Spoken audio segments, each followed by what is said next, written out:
Chapter start करवा रही हूँ, नया चैप्टर समझा रही हूँ। चैप्टर नंबर 4 जिसका नाम है कर्मयोगी लाल बहादुर शास्त्री, जिसको लिखा है शंकर दयाल शर्मा ने।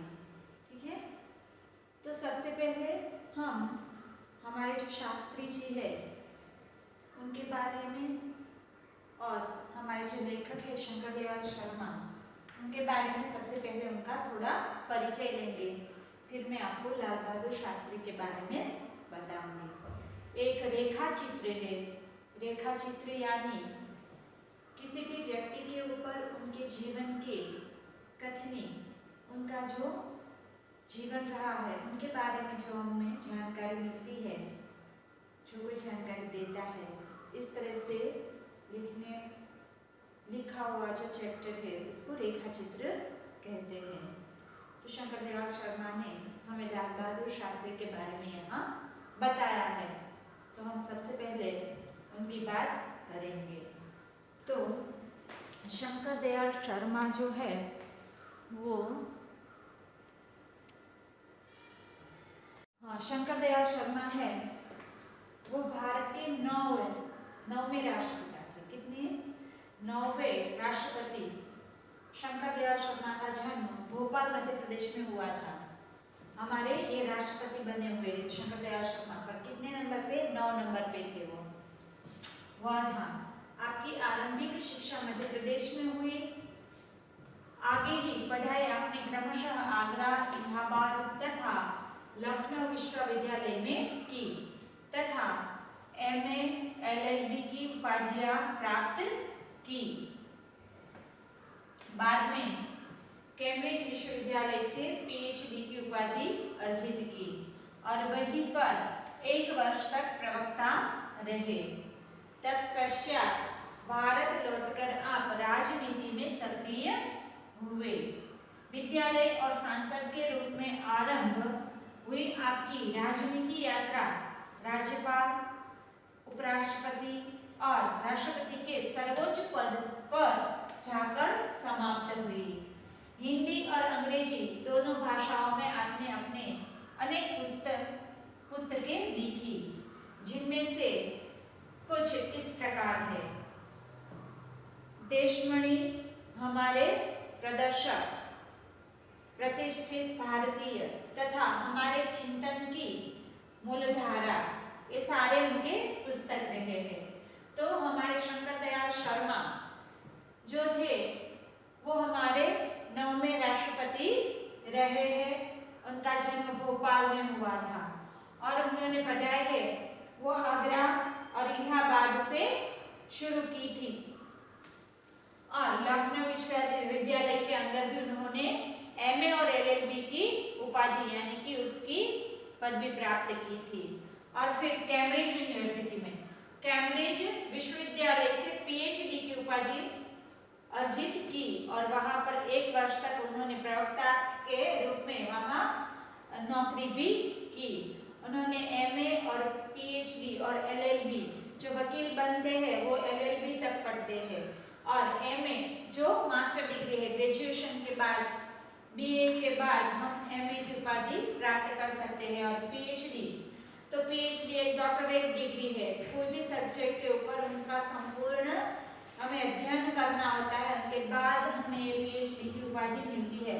तो ये डिग्री उन्होंने कहाँ से प्राप्त की? तो कि कैम्ब्रिज यूनिवर्सिटी, कैम्ब्रिज विश्वविद्यालय जो है वहाँ से उन्होंने PhD की उपाधि प्राप्त की, वहाँ से उन्होंने ये डिग्री मिली।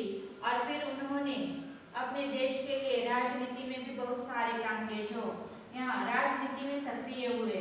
तो उनका कार्यकाल किस तरह से रहा? तो कि विधायक और सांसद के रूप में आरंभ हुई थी उनकी राजनीति।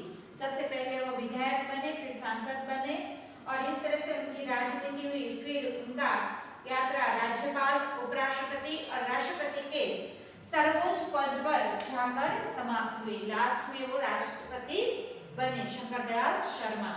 यहाँ तक उनकी जर्नी रही।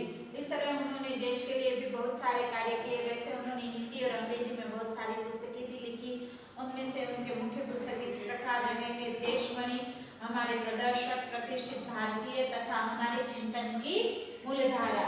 ये सारे उनके पुस्तक रहे, इनका परिचय रहा है।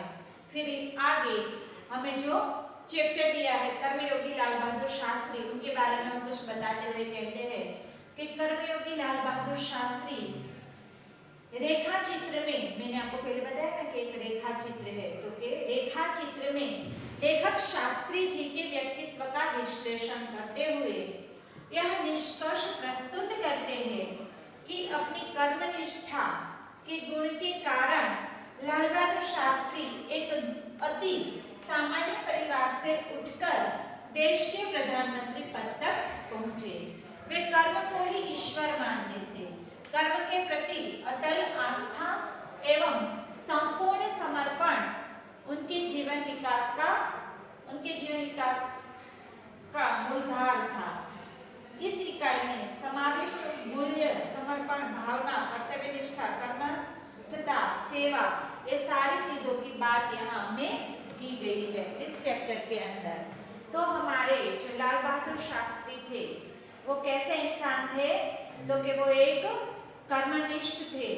समर्पण भाव उनके अंदर हमें देखने को मिलता था और कर्मठता और सेवा भाव उनके अंदर हमें कुट के भरी हुई दिखाई दे रही थी।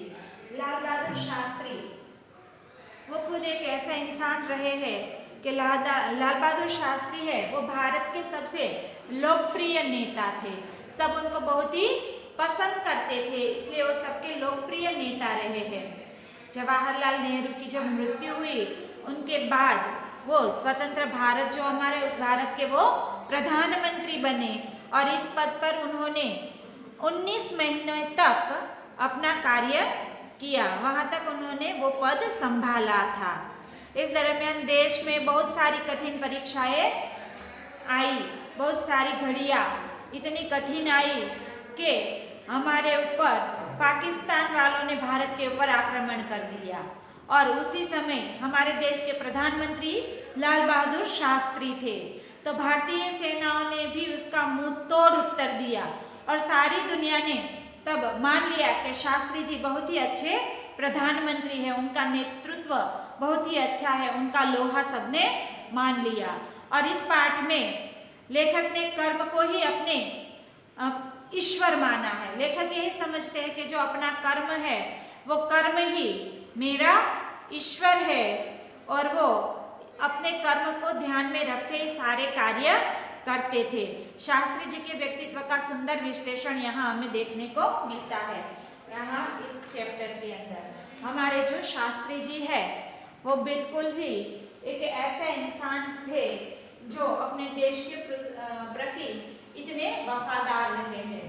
तो लाल बहादुर शास्त्री का जीवन टूक में मैं आपको यही बता रही हूँ कि वो जो सबसे पहले कर्मनिष्ठ थे वो एक बहुत ही सामान्य घर से आए हुए थे, फिर भी वो अपने गुणों की वजह से अपना पद इतना आगे बढ़ाया, उन्होंने इतनी प्रतिष्ठा पाई कि देश के प्रधानमंत्री बन गए। वो उनका जीवन था वो बिल्कुल, जो उनका परिवार था वो एक सामान्य परिवार था। सामान्य परिवार में उनका जन्म हुआ था, वहां से वो आए और उन्होंने अपनी प्रवृत्तियां जिस तरह से की, जिस तरह से उनकी काम रहा, कर्म रहा है, उनके आधार पर ही वो देश के प्रधानमंत्री बनकर इतने प्रख्यात हुए, इतनी नामना उन्होंने पाई। वो सारी बातें तब हो पाई उनके जीवन में जब उन्होंने अपना जीवन इस तरह से ढाला हुआ था, इस तरह से वो अपना जीवन जी रहे थे। उनके अंदर सेवा करने की भी भावना थी और अपने कर्म के प्रति वो पूरे निष्ठावान थे। अपना कर्म सही तरीके से ही करते थे, किसी तरह का उनके साथ कोई अव्यवहार करता या वो किसी के साथ अव्यवहार करते, ऐसा उनका बिल्कुल जीवन नहीं था। यहाँ हमें दिया गया है कि उनके अंदर समर्पण भावना भी हमें देखने को मिलता है। उनके साथ साथ उनकी कर्तव्य निष्ठता, उनकी सेवा और उनकी कर्मठता, ये सारी चीज, ये सारे उनके जो गुण थे वही गुण उनको प्रधानमंत्री बनने तक ले जाते हैं। जो ये चित्र है हमारे शंकर दयाल शर्मा, जो हमारे 9वें राष्ट्रपति थे। कौन थे ये? हमारे 9वें राष्ट्रपति बने हुए थे, ये उनका चित्र है। और ये जो नीचे चित्र दिया गया है वो इस चैप्टर के हीरो यानी हमारे लाल बहादुर शास्त्री जी का चित्र है यहाँ, जो कभी हमारे प्रधानमंत्री बने हुए थे, प्रधानमंत्री रहे हुए हैं। तो यहाँ मैं आपको चैप्टर शुरू कर रही हूँ, समझा रही हूँ। शास्त्री जी के नाम के साथ कर्मयोगी विशेषण जोड़ना बिल्कुल उपयुक्त है। क्या कहते हैं कि शास्त्री जी के नाम के साथ कर्मयोगी शब्द जोड़ना ये बिल्कुल सही है, उपयुक्त है यानी योग्य है, उनके योग्य है, बिल्कुल सही है। उनको हम कर्मनिष्ठ के नाम से भी जाने जा सकते हैं वो, क्योंकि उन्होंने इस तरह से अपना कार्य किया है, उनका इस तरह से काम रहा है उनके जीवन में, वो इतने ही कर्मनिष्ठ बनकर रहे हैं। तो उनके जीवन में उनका कर्मनिष्ठ ही, उनकी कर्मयोगी बनकर रहना ही वो अपने जीवन को सार्थक मानते थे। शास्त्री जी सामान्य परिवार से ऊपर उठकर देश के प्रधानमंत्री के जिस महत्वपूर्ण पद तक पहुंचे, उसका रहस्य उनके कर्मयोगी होने में ही छिपा हुआ है। वो कर्मयोगी होने के कारण ही प्रधानमंत्री तक पहुंच पाए, यही उनके जीवन का रहस्य रहा है। वे उन लोगों में भी नहीं थे जो भाग्य पर भरोसा करके बैठे रहते हैं और अचानक कभी सफलता मिल जाती है, बल्कि वे उन लोगों में से थे जिनको अपनी हथेली की लकीरों के बजाय अपने चिंतन और कर्म के उस शक्ति पर अधिक भरोसा होता है। क्या कहते हैं, कुछ लोग हमारे समाज में ऐसे भी देखने को मिलते हैं कि कुछ लोग ऐसे होते हैं जो अपने कर्म के ऊपर नहीं पर अपने भाग्य के ऊपर आधार रखकर बैठते हैं। अगर उनका भाग्य अच्छा और एकाएक उनके साथ बहुत सारा अच्छा कार्य हो जाता है, सफलता मिल जाती है उनको, तो समझते हैं कि अपना भाग्य अच्छा है। पर हमारे शास्त्री जी बिल्कुल ऐसे नहीं थे कि अपने भाग्य के ऊपर आधार रखकर बैठे, वो अपने कर्म के ऊपर, किसके ऊपर आधार करते थे, तो कि अपने कर्म और अपने चिंतन, अपने विचारों पर वो आधार रखते थे। उन्हीं शक्तियों पर उनको अधिक भरोसा था और उन्हीं के आधार वो क्रमशः अपना कार्य करते थे और वे क्रमशः अपने जीवन का रास्ता बनाते हुए आगे बढ़ते हैं। अपने आधार पर, अपने विचारों पर वो अपना जीवन आगे बढ़ाते थे। शास्त्री जी के लिए कर्म ही ईश्वर था और इसके प्रति बिना किसी फल की आशा किए संपूर्ण भाव से समर्पित रहते थे। शास्त्री जी ऐसे इंसान थे जो अपने कर्म के ऊपर ही आधार रखकर चलते थे और अपने जीवन का रास्ता उसी तरह वो आगे क्रमशः बढ़ाते हुए जा रहे थे। वो भाग्य पे आधार रख के नहीं बैठे। आपने गीता में श्री कृष्ण भगवान ने एक संदेश दिया हुआ है कि आप अपना कर्म करते जाइए, फल की आशा न रखें। अगर आप अपना कर्म अच्छी तरह से करते हैं तो आपको आपका फल अपने आप ही मिलता जाएगा। आपको सिर्फ अपना कर्म करने पर ध्यान देना है और वो जो आपका कर्म है वो कर्म का आपको फल क्या मिलेगा ये नहीं सोचना है। अगर आप अपना कर्म अच्छी तरह से करेंगे तो आपको आपका फल सही और अच्छी तरह से सफलता ही मिलेगी आपको। तो इसीलिए गीता के संदेश के आधार पर शास्त्री जी भी अपना जीवन उसी तरह जी रहे हैं जिस तरह से गीता में संदेश दिया है श्री कृष्ण भगवान ने कि तू अपना फल कर, अपना कर्म कर, पर फल पर आधार मत रख। समर्पित उसी तरह थे, यहाँ तक कि जब भी उन्हें फल की प्राप्ति के अवसर मिले तब भी उन्होंने उस ओर हमेशा उपेक्षित दृष्टि ही रखी। जब भी उनको बहुत सारे अच्छे फल मिलने की चेष्टाएं थी तो उन्होंने उन पे ध्यान देने की बजाय अपने कर्म के ऊपर ज्यादा ध्यान दिया है। इसी तरह उन्होंने अपना जीवन जिया है। उनका जीवन दर्शन गीता के निष्काम कर्मयोगी का प्रतिरूप था। किस तरह का था? तो निष्काम, फल की आशा रखे बिना वो अपने कर्म को ही अपना जीवन मानकर वो इस तरह से अपना जीवन जीते जा रहे थे। इसीलिए मैं समझता हूँ कि उन्हें केवल कर्मयोगी के बजाय निष्काम कर्मयोगी कहना अधिक उपयुक्त होगा। उनको सिर्फ कर्मयोगी नहीं पर कैसा कर्मयोगी, तो कि निष्काम कर्मयोगी कहना चाहिए, क्योंकि उन्होंने कभी किसी बात की कोई अपेक्षा नहीं रखी। बिना अपेक्षा रखे हुए ही उन्होंने अपना जीवन जिया है और अपने कर्म करते रहे हैं और उन्हीं कर्मों के आधार पर उन्हें इतनी सफलता प्राप्त हुई है। इसीलिए कहना चाहते हैं लेखक शंकरदयाल शर्मा कहते हैं कि उसको सिर्फ कर्मयोगी कहना उचित नहीं है, पर उनको निष्काम कर्मयोगी कहना ज्यादा अधिक उपयुक्त है। फिर आगे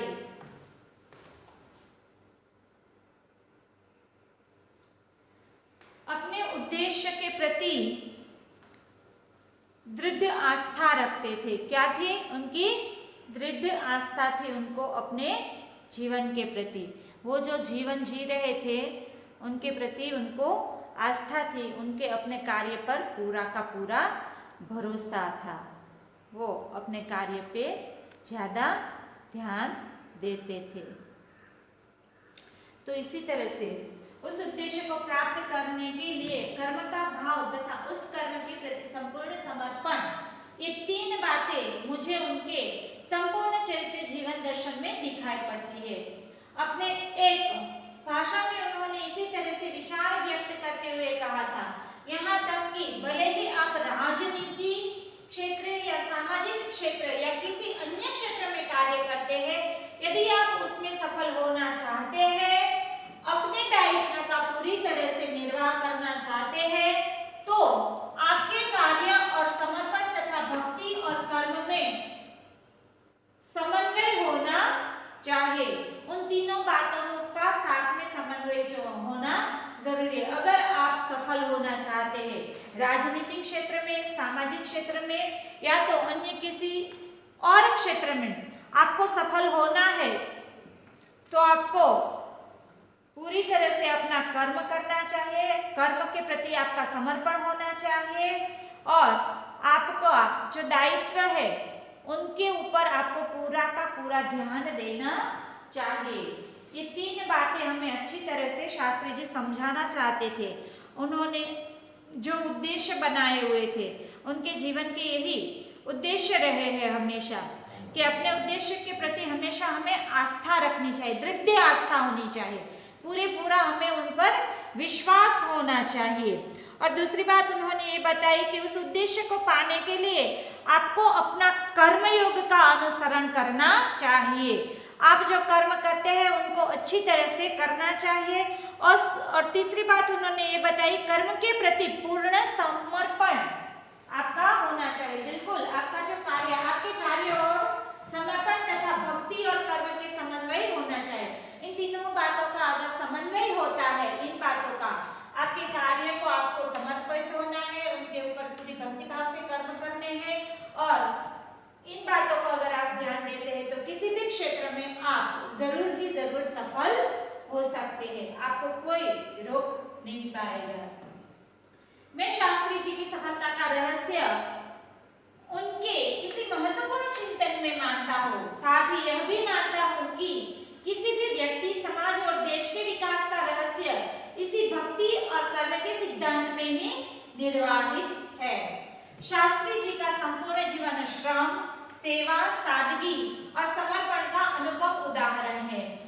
उनके ये गुण केवल उनके कार्यों और विचारों में ही अभिव्यक्ति नहीं पाते थे, बल्कि उनको देखने से ही इन सभी भावों का एहसास हो जाता था। उनके अपने व्यक्तित्व में विचारों का अनोखा समन्वय था। वे जो कुछ कहते थे, वो जो कुछ कहते थे वही वो करते थे, ऐसा कहा जाता है। वही करते थे, जो कुछ भी करते थे वह एकमात्र राष्ट्र लाभ की भावना से प्रेरित होकर करते थे। क्या कहते हैं कि शास्त्री जी का जीवन है वो बिल्कुल अपने देश के लिए समर्पित था। वो अपना जीवन इस तरह से जीते थे। संपूर्ण जीवन उनका श्रम, सेवा, सादगी और समर्पण का अनुपम उदाहरण है।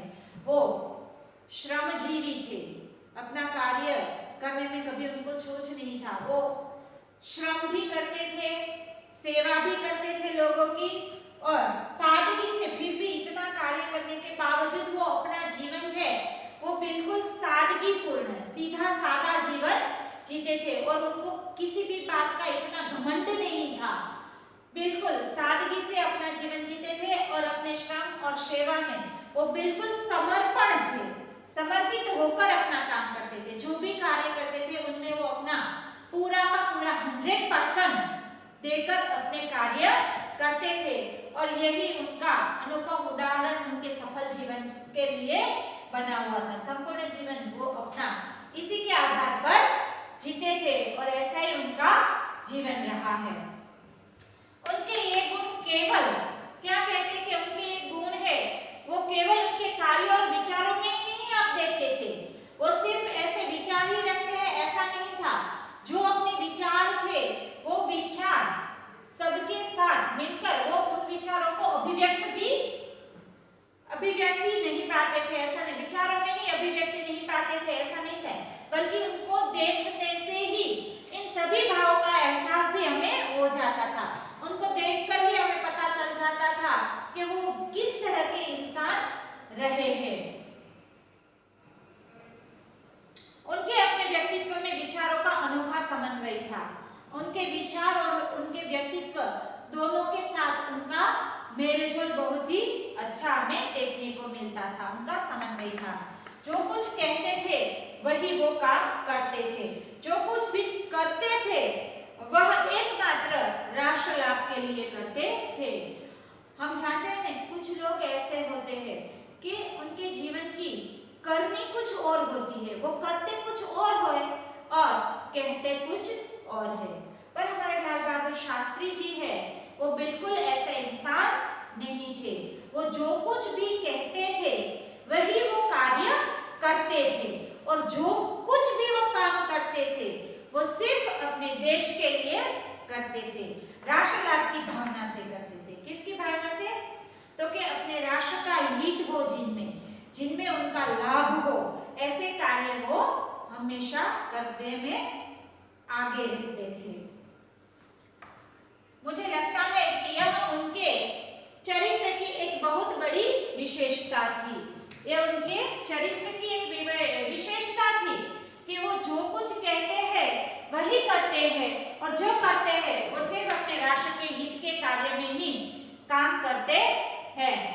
तो ये उनका चरित्र सबसे अलग बनाने के लिए उनकी अलग विशेषता हमें देखने को मिलती है, जिसके कारण देशवासी उन पर इतना अधिक विश्वास करते थे और उन्हें चाहते भी थे। पंडित नेहरू की समृद्ध राजनीतिक विरासत को संभालना और उसे आगे ले जाने का काम कम कठिन नहीं था, लेकिन देश ने उस समय यह साफ-साफ देखा कि उसे संभालने की ताकत शास्त्री जी में ही है और शास्त्री जी ने अपने निर्मल चरित्र और दृढ़ संकल्प शक्ति द्वारा देश की इस आकांक्षा को पूरा किया। क्या हुआ कि जब जवाहरलाल नेहरू ने अपना देश का कारभार छोड़ा तब शास्त्री जी ने अपना कार्य संभाला देश को और तब वो प्रधानमंत्री बने। पर सब देशवासियों को उनके ऊपर पूरा विश्वास था, उनके ऊपर वो अच्छी तरह से काम करेंगे, वो उनको सफलता मिली और उन्होंने एक काम संभाला और देशवासी उनको इसीलिए प्यार करते हैं। दृढ़ संकल्प शक्ति द्वारा देश की इस आकांक्षा को भी उन्होंने पूरा किया, अच्छी तरह से सफलता से उन्होंने काम किया। जब उन्होंने कार्यकाल संभाला तभी क्या हुआ कि पाकिस्तान ने भारत पर चढ़ाई कर दी और उस चढ़ाई के सामने डटकर शास्त्री जी ने हमारे देशवासियों का साथ देकर उनके साथ अच्छी तरह से मुकाबला किया और वो सफल हुए थे। तब शास्त्री जी ने अपना अच्छी तरह से कार्य संभाला हुआ था। ये हमारे शास्त्री जी का चित्र है। फिर शास्त्री जी की एक सबसे बड़ी विशेषता यह थी कि वे एक सामान्य परिवार में पैदा हुए थे। सामान्य परिवार में ही उनकी परवरिश हुई और जब वे देश के प्रधानमंत्री जैसे महत्वपूर्ण पद पर पहुंचे तब भी वह सामान्य ही बने रहे। विनम्रता, सादगी और सरलता उनके व्यक्तित्व में एक विशिष्ट प्रकार का आकर्षण पैदा करते थे। क्या कहते हैं कि वो प्रधानमंत्री बने फिर भी उनके अंदर कोई अहंकार नहीं था।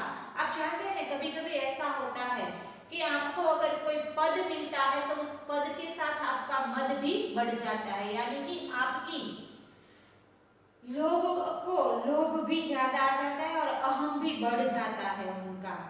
तो हमारे प्रधानमंत्री थे, उनको पद मिला, पर उन पद के साथ उनके अंदर ऐसा कोई अभिमान नहीं था। वो फिर भी अपना जीवन है बिल्कुल साधारण तरीकों से जैसे जीते आ रहे थे वैसे ही वो अपना जीवन जी रहे थे। जैसे कि अभी हमारे प्रधानमंत्री है नरेंद्र मोदी जी, वो भी बिल्कुल इसी तरह से अपना जीवन जी रहे हैं। तो ये है शास्त्री जी। तो वो देखो इनमें भी बिल्कुल सीधे साधे ही दिखते हैं। उनकी विनम्रता उनका गुण था। इस दृष्टि से शास्त्री जी का व्यक्तित्व बापू के अधिक करीब था और कहना होगा गांधी जी के बहुत ही करीब उनका जीवन चरित्र रहा है। और कहना होगा कि बापू से प्रभावित होकर, ये हमारे शास्त्री जी ही हैं, तो वो बापू से बहुत प्रभावित थे। कहना होगा कि बापू से प्रभावित होकर उन्होंने सन 1921 में उन्होंने अपनी पढ़ाई छोड़ दी। शास्त्री जी पर भारतीय चिंतकों डॉक्टर भगवान दास तथा बापू का कुछ ऐसा प्रभाव रहा कि वह जीवन भर उन्हीं आदर्शों पर चलते रहे तथा औरों को इसके लिए प्रेरित करते रहे। शास्त्री जी के शब्द में मुझे बाइबल की वह उक्ति बिल्कुल सही जान पड़ती है कि विनम्र ही पृथ्वी के वारिस होंगे। क्या कहते हैं बाइबल के अंदर एक उक्ति लिखी गई है, एक सेंटेंस लिखा हुआ है कि जो लोग अपना जीवन बिल्कुल विनम्रता से जीते हैं वही पृथ्वी के वारिस होंगे, वही पृथ्वी पर राज करेंगे, यानी वारिस होंगे यानी उनके ऊपर राज करेंगे। तो शास्त्री जी बिल्कुल ऐसा ही जीवन जी रहे थे। उनके ऊपर गांधी जी का और डॉक्टर भगवान दास जो यहाँ है उन दोनों का ज्यादा प्रभाव रहा है। गांधी जी आप जानते थे ना, अपना जीवन बिल्कुल सादाई से जी रहे थे, बिल्कुल सादगी के साथ वो जी रहे थे। गांधी जी ने हमेशा सूती कपड़े, खादी के कपड़े पहने हुए हैं और सिर्फ एक धोती पहन के अपना जीवन उन्होंने व्यतीत कर दिया था। तो शास्त्री जी भी उन्हीं के आदर्शों पर ज्यादा भार देते, वो उनको अपना प्रेरणा स्रोत मानते थे। उनके आदर्शों को वो मानकर उनके जैसा ही जीवन जीने की उनको प्रेरणा मिली थी और वो बिल्कुल वैसा ही जीवन जी रहे थे। और उन्हीं के प्रभाव से उन्होंने 1921 में अपनी पढ़ाई भी छोड़ दी और वो देश की सेवा में लग गए। शास्त्री जी ने हमारे देश के स्वतंत्रता संग्राम में तब प्रवेश किया था जब वे एक स्कूल में विद्यार्थी थे और उस समय उनकी उम्र 17 वर्ष की थी। गांधी जी के आह्वान पर उन्होंने क्या किया? गांधी जी के आह्वान पर वे स्कूल छोड़कर बाहर आ गए थे। इसके बाद काशी विद्यापीठ में उन्होंने अपनी शिक्षा पूरी की थी। तो गांधी जी के ऊपर उनके ऊपर गांधी जी का बहुत बड़ा प्रभाव रहा था और वो गांधी जी के आदर्शों पर ही चलते थे। और उन्होंने क्या किया कि 17 वर्ष की उम्र में ही वो गांधी जी के आह्वान पर स्कूल छोड़कर चले गए और उन्होंने अपनी शिक्षा अधूरी छोड़ दी। विद्यापीठ में उन्होंने अपनी शिक्षा फिर पूरी की और उनको मन हमेशा देश की आजादी और सामाजिक कार्यों की ओर लगा रहा। परिणाम यह हुआ कि सन 1926 में वे लोक सेवा मंडल में शामिल हो गए। तो आज का हमारा वीडियो बच्चों यहीं तक रहेगा। अगले वीडियो में फिर मैं आगे आपको और चैप्टर एक्सप्लेन करूंगी। चैप्टर थोड़ा बड़ा है इसलिए आज के हमारे वीडियो में यहीं तक रहेगा। Thank you student.